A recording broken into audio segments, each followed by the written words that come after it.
Welcome to Getaway and the final leg of my historic trails and wilderness journey of Scotland aboard the ultra-luxurious Scenic Eclipse II. Well, this is Edinburgh. Last week, we departed Edinburgh and have been charting a course around Scotland's magnificent coastline and islands on our way to the largest island of them all, Ireland itself.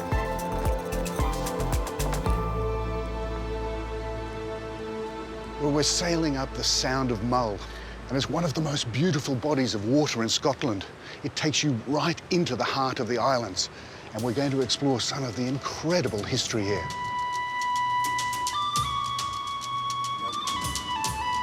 The Sound of Mull separates mainland Scotland from the island of Mull. This is Port William, site of one of the greatest battles between the English and the Scots. And it was small towns like this that really forged that Scottish fierce independence. One of the great things about travelling on Scenic Eclipse II is that it's more than just a cruise.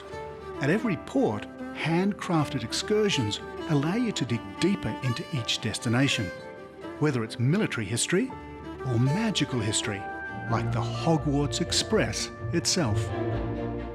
You know, 20 years ago, this was just farmland. Wasn't any people here at all. But since Harry Potter, this has become a phenomenon. And upwards of 6,000 or 7,000 people come here through the summer just to watch this train go by. Its real name is the Jacobite Steam Train, and the iconic image of it sweeping across the Glenfinnan Viaduct was immortalised in all 8 Harry Potter films. Well, just like clockwork, 4 times a day, Hogwarts Express repeats its magical journey from the films. And in a very Harry Potter way. 2 of those times, it's going in reverse. Beyond the famous trains and military history, this region of Scotland is most famous for its spectacular highlands. Andrew, this is an extraordinary spot. But you mentioned that there was a pretty tragic event that happened here long ago. Yeah, Glencoe's often known as the Glen of Weeping. One of the reasons is that the government sanctioned murder of a whole clan here in 1692. Really? When Clan MacDonald, their crime was their clan chief had failed to swear an oath of allegiance to the new king, King William III, by the 1st of January that year. And although eventually he did sign the oath, it was too late. And on the orders of the king, had sent a troop of soldiers down from Fort William, about 20 miles north of here. And then on the morning of the 13th of February that year, the final order came to put every man, woman and child under the age of 70 to the sword and show no mercy. That's horrendous.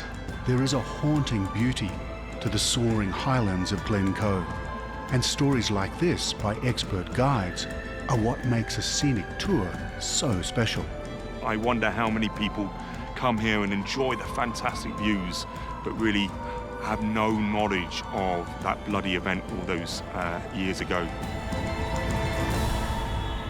After a story like that, in a setting like that, it's easy to understand why the Scots like their whiskey. Thankfully, at the foot of the mountains is one of Scotland's oldest distilleries.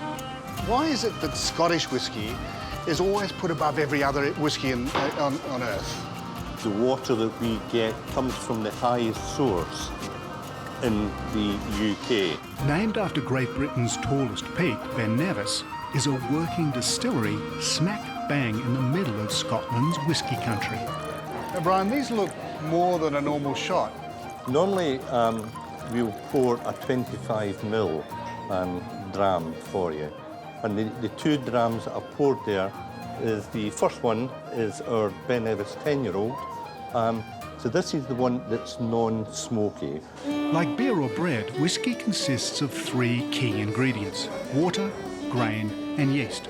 It's the expertise in combining these 3 things that separates a good whiskey from a bad one. Oh, warms the cockles.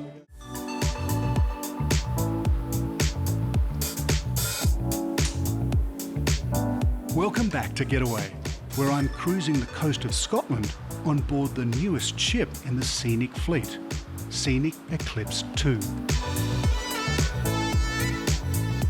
With only 228 guests, the ship feels more like a billionaire's private yacht. And the service may just make you feel like one. You know, there's so many dining options. It's hard to keep track. But in the middle of the day, and you're just hungry, you can nip up here to the Azure Cafe and choose anything you want. In total, there are up to 10 dining experiences on board, including room service. And the food is so good that sometimes it's hard to remember you're on a cruise.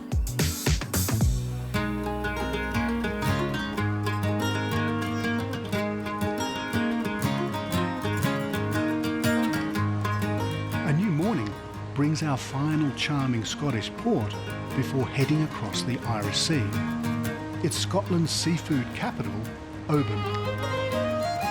Well, Oben is quintessentially Scotland. In fact, Queen Victoria described it as the finest place we've seen. I guess that was the royal we. Oben actually means little bay, and the best way to explore it is on foot.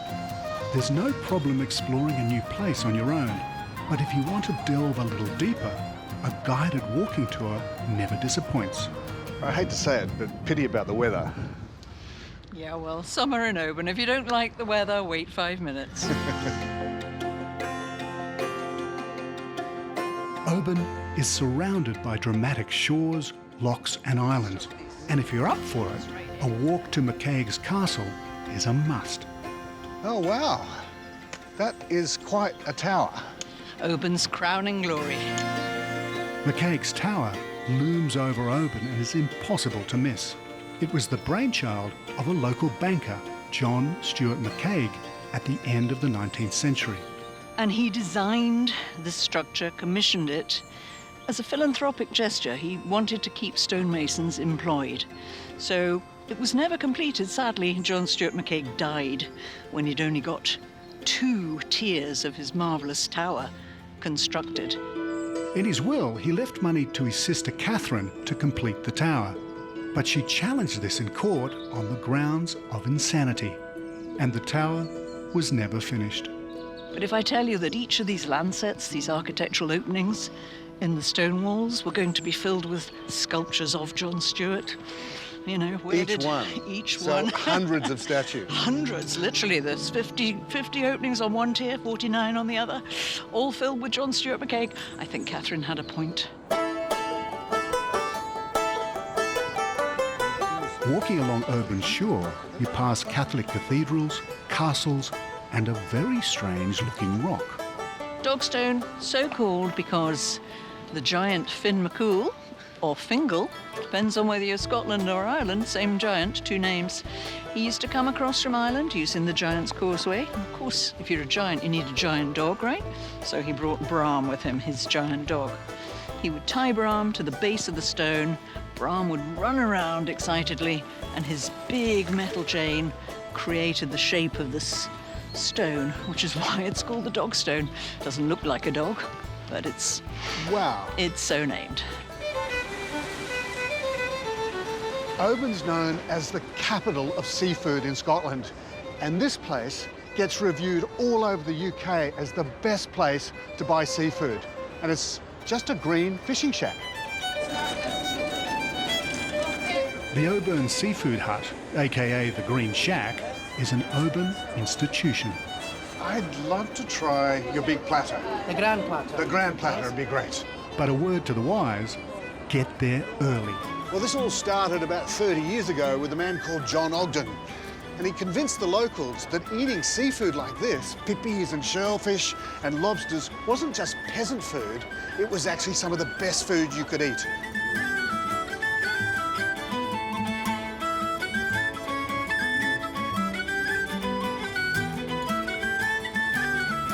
If this is peasant food, I'll be a peasant any day. Well, in these parts, there's a drink called a half and half, which is half whiskey and half ale. And as we're sailing to Ireland, I thought I'd celebrate with a Oben whiskey and a Guinness. My dad used to say, whiskey, beer, never fear. Beer, whiskey, very risky. So here's to Scotland. And I'll see you in Ireland tomorrow. Discover the benchmark in ultra-luxury cruising on a Scenic Eclipse voyage in 2024 or 2025. Experience an all-inclusive journey of a lifetime. Secure your voyage today and save up to $5,500 per person on select itineraries. Getaway viewers can save an additional $300 per person. To request your voucher, visit scenic.com.au/getaway. Call 1300 790 372 or speak to your nearest travel advisor.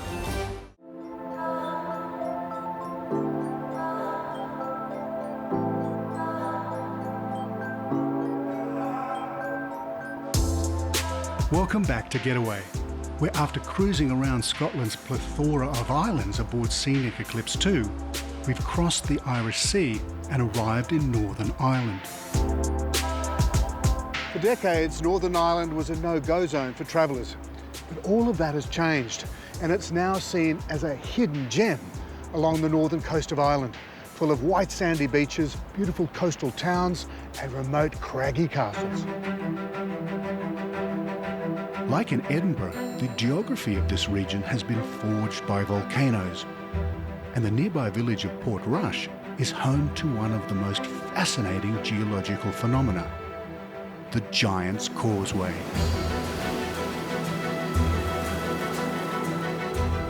So it's a little bit windy here. We call this fresh.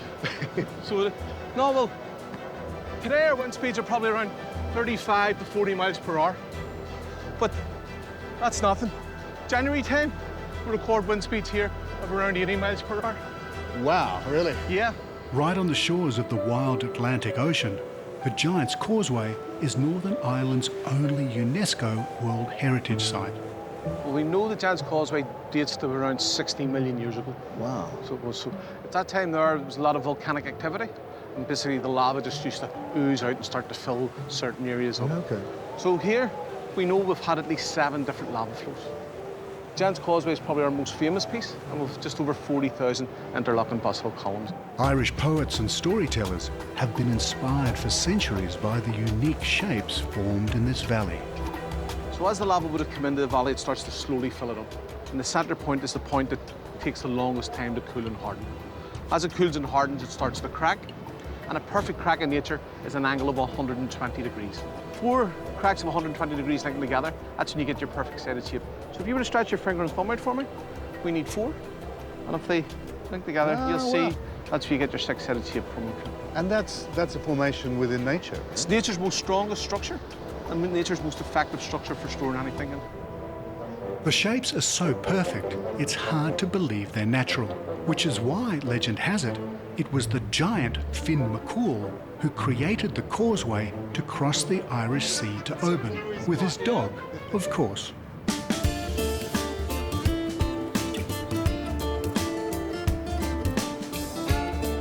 The wonderful thing about Ireland on a cold, blustery day is there's a distillery not too far away. And this one happens to be the oldest in the world. My scenic free choice is a guided tour of the old Bushmills distillery. Oh, wow.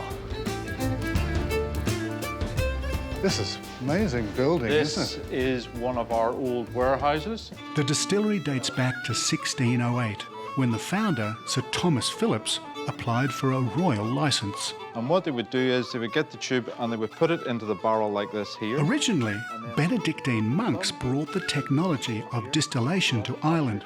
Due to their connection to God, distilled alcohol was referred to as spirits.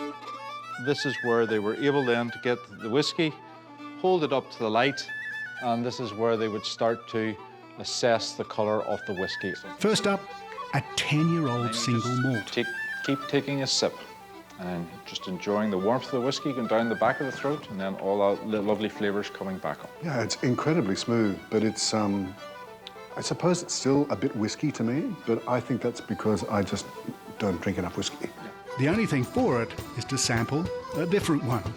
And this one has been aged for 16 years, first in a bourbon barrel and then in a sherry one. Don't come in with an idea that the older the whiskey is or the more expensive the whiskey is, that's the better whiskey. Well, I definitely preferred this one to the first one. Right. So that's, I guess, where my tastes are going.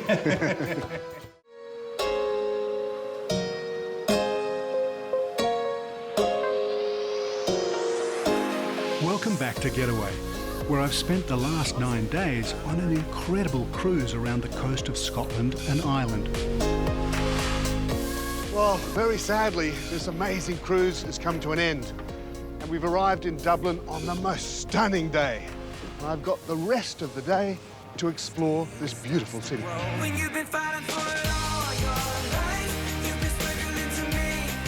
Dublin is Ireland's small capital with a huge reputation. Divided by the River Liffey, it's a lively cosmopolitan city that's proudly part of the EU. We began our journey in Edinburgh Castle, so it's only fitting we ended here in Dublin Castle. Now, for 800 years, this was the seat of British power in Ireland. It was actually built by King John I. It was only handed back to the Irish in 1922 with independence. So there are no kings and queens here anymore. Today, it's a wonderful symbol of Irish independence.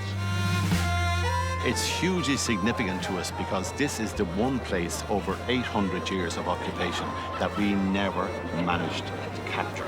Throughout the entire period of the English domination here, we never captured this castle. A short walk away from the castle is another proud Irish institution. This is Trinity College, the oldest university in Ireland. It was built in 1592, and its alumni include Samuel Beckett, Bram Stoker, and Oscar Wilde. And the best way to explore it is on a walking tour. Trinity College is modelled after universities like Oxford and Cambridge, and its Georgian architecture is simply beautiful. This walking tour has really only been established in the last year, and it's really because of the feedback we were getting from visitors to Trinity College. Tourists and visitors were saying to us, we want to know more. We want to know more about this amazing campus, the history of Trinity College. The walking tour gives access to working college buildings, but without doubt, the star of the show is the library. Wow. God, it's the biggest library I think I could ever conceive. It is pretty amazing, isn't it? Yeah. So it's a pretty obvious question, but what happened to all the books? Where are all the books? So, yes, of course.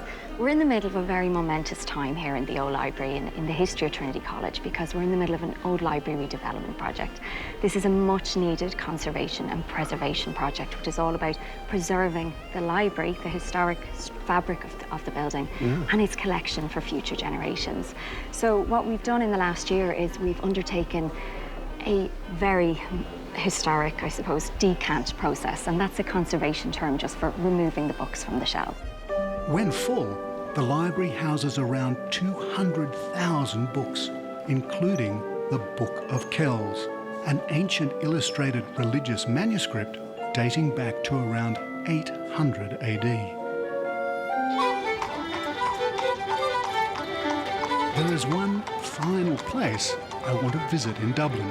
There's nothing more Irish than a cold pint of Guinness to finish out the day. Housed in a building that has been brewing beer for over 250 years, the Guinness Storehouse tells the story of how Arthur Guinness created an iconic beer that exports Irish culture and flavours to the world. Well, usually when you have a Guinness, you get a little bit on your face. Well, now you can put your face on a Guinness. Yes. It's actually really clever. The printing is malted barley. And if you don't like the photo, you can always have another Guinness. For Guinness aficionados around the world, there has long been a debate about how to pour their ale. Storehouse wants to put the debate to rest once and for all. It all starts by holding the glass at a 45-degree angle. And then you bring this handle forward, gently down, and you've got to watch it fill up till it's just under the harp. And when it hits the harp, you lower it down and you fill it up just to the top of the harp, and that's the finish of that step. A good Guinness needs to rest for about 90 seconds, which allows time for the nitrogen bubbles to settle before topping up with one final pour. Now, pushing forward adds the carbon dioxide, and then that is the final step. Perfect. And with that, my journey comes to an end. 9 days of ultra-luxury, adventure, and some of the most stunning landscapes on the planet. There are many ways to explore Scotland and Ireland, but doing it aboard Scenic Eclipse II affords you the amazing luxury of going into these remote and spectacular coastlines. It really is the most magical journey. Discover the benchmark in ultra-luxury cruising on a Scenic Eclipse voyage in 2024 or 2025. Experience an all-inclusive journey of a lifetime. Secure your voyage today and save up to $5,500 per person on select itineraries. Getaway viewers can save an additional $300 per person. To request your voucher, visit scenic.com.au/getaway.